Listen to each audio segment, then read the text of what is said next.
Okay. Okay. So this is hard, okay, for you to understand.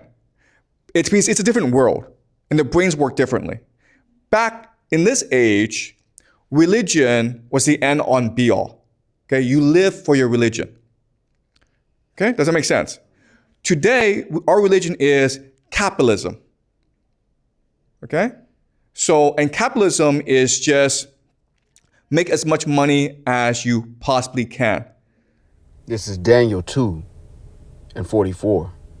And in the days of these kings shall the God of heaven set up a kingdom which shall never be destroyed, and the kingdom shall not be left to other people, but it shall break in pieces and consume all these kingdoms, and it shall stand forever.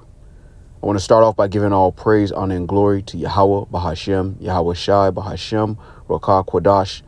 Double honors to the apostles and the elders of Great Millstone, who are the elders of Yasher Allah, and a sincere salutation to all Yuakim, who are preaching this word and believing this word, and to the Akwath, who are believing this word, in all truth and in sincerity. All right, and I want to go into a lesson on the topic of the kingdom of heaven.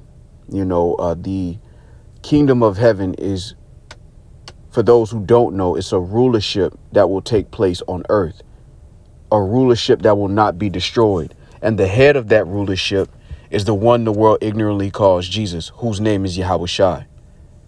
All right, Christianity has perverted the understanding of the Bible to a point where people's idea of the kingdom of heaven is far removed from what was actually being said according to prophecy. All right, this is why when you go to Revelation chapter 5, we're going to jump down to verse 9. It says, and they sung a new song, saying, Thou art worthy to take the book and to open the seals thereof, for thou wast slain and hast redeemed us to God by thy blood out of every kindred and tongue and people and nation, and has made us unto our God kings and priests, and we shall reign on the earth. Now you notice in verse 9 it says out of every kindred and tongue and people and nation, because the Lord scattered his people, but he also prophesied that he would gather his people again, and his people would be joint heirs of the kingdom of heaven under Yahweh Shai, whom the world ignorantly calls Jesus. This is Romans chapter 8 and verse 16. The Spirit itself beareth witness with our spirit that we are the children of God. And if children, then heirs, heirs of God, and joint heirs with Hamashiach, if so be that we suffer with him, that we may be also glorified together. All right, and this is again discussing a rulership that will happen on earth. All right, and it's not a rainbow coalition of multiple nations of so-called believers. Those who believe in this, in the actual gospel of the Bible, are more than likely Israelites. That's why the scriptures say the truth, our spirit beareth witness with their spirit. Because you're going to have Israelites that look like other nations of people, which is why it seems to the appearance it may be other nations or multitudes of nations. But in actuality, those are Israelites. That over the course of time, they may look like another nation of people, but their spirit goes back to the nation of Israel, because that is who the Lord made the covenant with. And a part of that covenant is a kingdom. All right. Keep in mind, and I want to read this again, Daniel chapter 2 and verse 44. It says, and in the days of these kings shall the God of heaven set up a kingdom which shall never be destroyed, and the kingdom shall not be left to other people.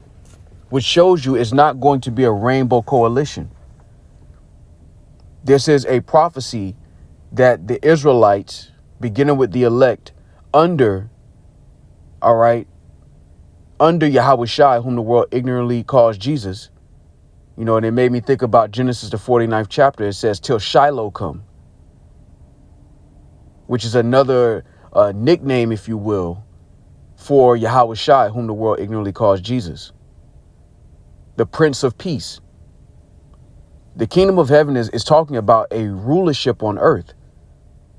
So when you see a clip of Professor Jean going into the kingdom of heaven, all right, this is where the kingdom of heaven is going to be established. It's going to be established on earth. Matter of fact, let me get this.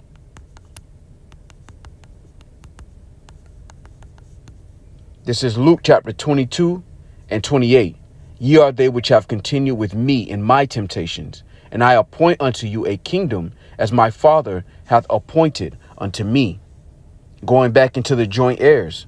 And this again is talking about a rulership on earth. I want to emphasize that because Christianity has massively perverted people's understanding of the Bible. You know, Christians, even today, if you ask them what the kingdom of heaven is, they think they're just going to be up in some space, like some clouds and babies with wings, and they just going to be up there eating milk and honey forever. That's not what the scriptures are talking about. It's talking about a dominion on earth that will never be taken down. And that's why I wanted to start off through the Spirit with Daniel's chapter 2, because this highlights it. This makes it extremely plain. And there are many places in the scriptures that make it extremely plain that the rulership will take place on earth. Also, that rulership would involve the Israelites. All right. It wouldn't involve some rainbow coalition of those who just call Jesus Christ, say that they believe in Jesus Christ, don't keep no laws, and they're not Israelites. That's not what the kingdom of heaven is involving. When the scriptures say they are not all Israel that are of Israel, it's because even though they're flesh and blood Israel, all right, they have strayed from the family. They've strayed from what the Lord has required of us as a family of people. And according to prophecy, only a remnant will return to that heritage. And through that remnant, the rest of the nation will be brought back through the spirit of reincarnation. All right, this is Isaiah chapter 10 and verse 21. It says, the remnant shall return, even the remnant of Jacob, unto the mighty God. For though thy people Israel be as the sand of the sea, yet a remnant of them shall return. The consumption decreed shall overflow with righteousness. So the remnant being discussed in the New Testament isn't a rainbow coalition. It's talking about the remnant of Israelites. This is still a family affair. And when you deal with the kingdom of heaven, it involves a family receiving the promise that was made to their forefathers, Abraham, Isaac, Jacob, and it was dispensed to the 12 tribes of Israel. That is still the Lord's chosen people. The kingdom of heaven is going to involve a rulership concerning the Israelites under Yahushua, and every other nation is going to be subject to that government. All right. Mountains in the scriptures oftentimes reference government.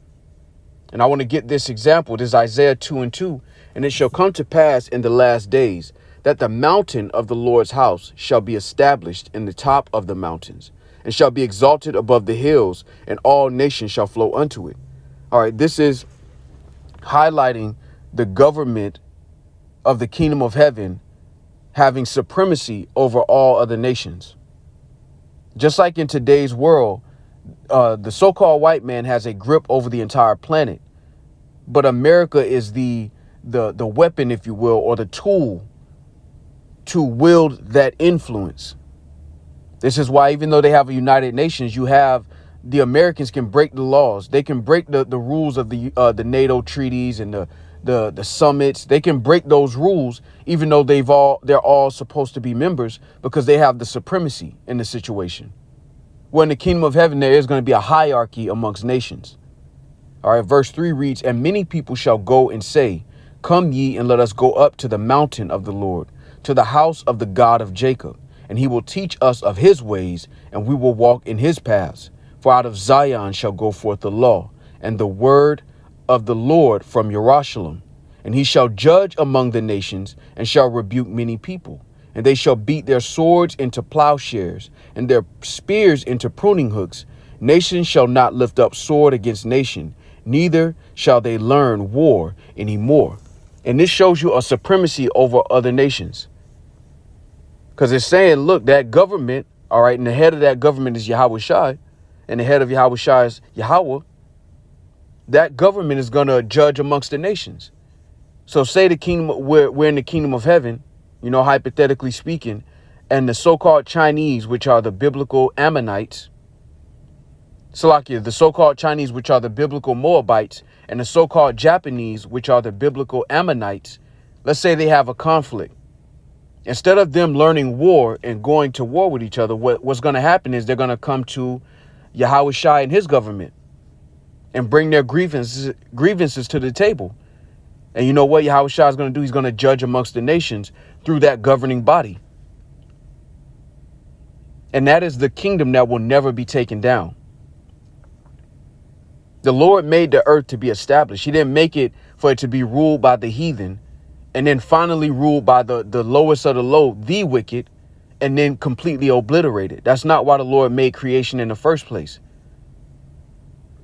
But every nation in the kingdom of heaven is going to be able to look back at their own history and say they had an opportunity to rule and they didn't do it correctly. This is why Isaiah 2 is so important. I'm going to read verse 3 again. And many people shall go and say, come ye, let us go up to the mountain of the Lord, which means they're talking amongst themselves. They're saying, look, let's go to the government of Yahushua. Let's go to his government and let's learn of their ways, which means that obviously you can extract from that the ways of Israel in the kingdom of heaven is going to be so much greater that they're going to want to learn.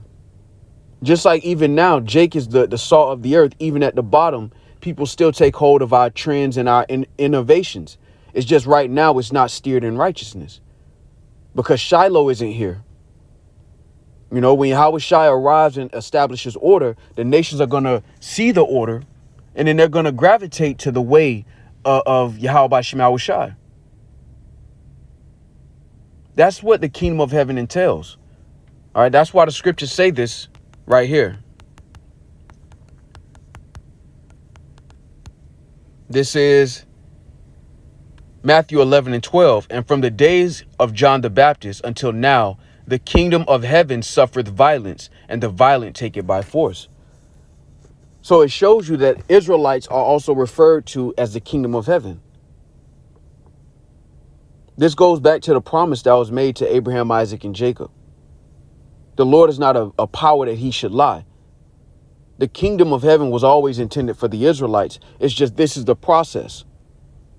Yahushua first, the elect, all right, beginning with 144,000, and then the rest of the nation, all right, as they come back through reincarnation, because the Lord gave it to our forefather based on promise. It wasn't based on conditions. This is why even when Christianity tries to say, well, you know, they forsook God and they didn't believe on the Messiah. Still, the Lord promised the kingdom. He still promised the kingdom to a particular nation of people, and he's not a power that he should lie. And this is what Paul was bringing out here. All right, this is Galatians chapter 3. And I'm going to start at verse 17. It says, and this I say, that the covenant that was confirmed before of Yahweh in Hamashiach, the law which was 430 years after, cannot disannul that it should make the promise of none effect. For if the inheritance be of the law, it is no more of promise, but the Most High gave it to Abraham by promise. And he's reiterating this fact because during his time, you had Israelites that were keeping the law, who were rejecting the Israelites who had lived in another heathen-like fashion and were trying to come back. And he was explaining to them that they still have access to that mercy because it's still the family. Likewise, if you zoom out from that point, the Lord made a promise of the kingdom to Abraham, Isaac, and Jacob, and it was passed to the 12 tribes of Israel. The law, even though it was broken, will not disannul the promise that the Lord gave to his people. So the kingdom of heaven will not be left to other people because it was given to our forefather based on promise. This is why when you go to Exodus, the 19th chapter and the 6th verse, it says, and ye shall be unto me a kingdom of priests and an holy nation. These are the words which thou shalt speak unto the children of Israel. Because Lord willing, we be a part of that number. We are still inheritors of that promise. And the Lord gave it to Abraham, not conditionally. He didn't say, I'll give you the kingdom as long as your children obey. No, he gave it to him on promise. Now, we still have to obey the law to the best of our ability.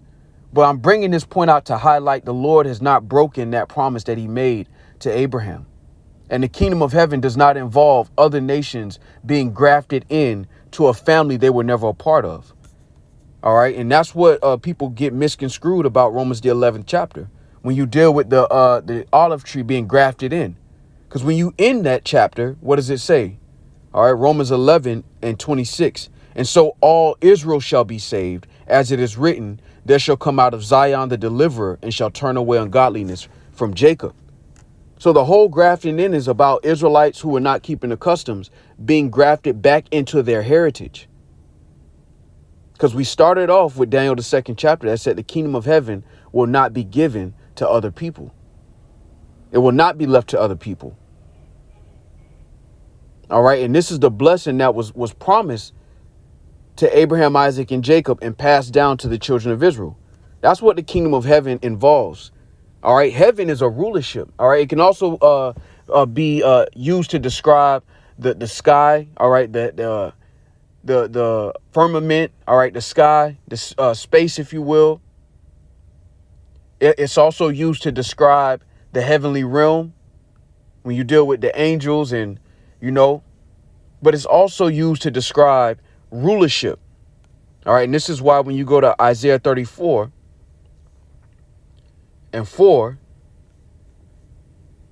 I'll start at 5. It says, for my sword shall be bathed in heaven. Behold, it shall come down upon Idumea and upon the people of my curse to judgment. All right. Because Esau, Edom, he's in his rulership. He's in his heaven right now. All right. Matter of fact, let me start at 4. It says, and all the host of heaven shall be dissolved, and the heavens shall be rolled together as a scroll, and all their hosts shall fall down, as the leaf falleth off from the vine, and as a falling fig from the fig tree. This is describing the destruction of a rulership. Because if you have the rulership, you're in your heaven. There's nothing that you don't wish that can't be done. You have the control of the resources. This is why the elites of Esau, Edom, the so-called white man, are able to enforce their will upon the earth. That is your heaven. And the Lord is saying, look, all the hosts of heaven shall be dissolved, and the heavens shall be rolled up together as a scroll. This place is going to end with fire from those ICBMs. All right, you think about the mushroom cloud and the prophets that were witnessing future events during their time. It would look like a scroll to them. But this is describing the destruction of a rulership. Continuing, it says, and all their hosts shall fall down as the leaf falleth off from the vine, and as a falling fig from the fig tree. For my sword shall be bathed in heaven. Behold, it shall come down upon Idumea and upon the people of my curse to judgment. And Idumea is the Greek way of saying Edom. So right now we're in the so-called white man's heaven. All right. But the Lord prophesied that his heaven would be rolled up like a scroll, meaning it will be destroyed. And then the kingdom of heaven will be established and never taken down. All right. As a matter of fact, I'm going to close it with this, because there are many other scriptures we can get to highlight this point. But I'm going to close it with what we started off with. All right. This Daniel chapter 2:44. And in the days of these kings shall the God of heaven set up a kingdom which shall never be destroyed. And the kingdom shall not be left to other people, but it shall break in pieces and consume all these kingdoms, and it shall stand forever. So Lord willing, this was edifying. With that, I want to give all praise, honor, and glory to Yahweh, Bahashem, Yahweh Shai, Bahashem, Rakah Quadash. Double honors to the apostles and the elders of Great Millstone, who are the elders of Yasha Allah, and a sincere salutation to all you Akim, who are preaching this word and believing this word, and to the Akwad, who are believing this word in all truth and in sincerity. Shalom.